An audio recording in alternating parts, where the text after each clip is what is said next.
In this video, I will teach you how to put images side by side in WordPress. This is super useful if you're creating galleries, product showcases, or just want to make your posts and pages look more professional. So the very first thing you need to do is to go to wordpress.com right here on your browser. If you don't have an account yet, you'll need to sign up on wordpress.org and set up your specific site that you want to use. But if you already have an account, you can simply just log in using your credentials. And once you're logged in, go to your WordPress dashboard, which looks like this.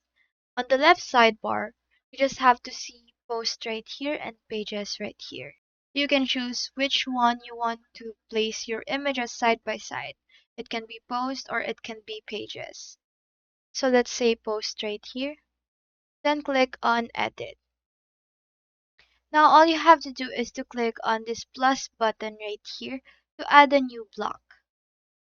You just have to choose gallery block right here on the medias part. And from here you can upload new images from your computer or pick your media library.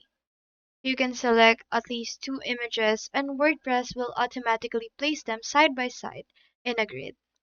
Let's say this one, this two right here. Then click on open. And now WordPress has automatically placed them side by side with each other.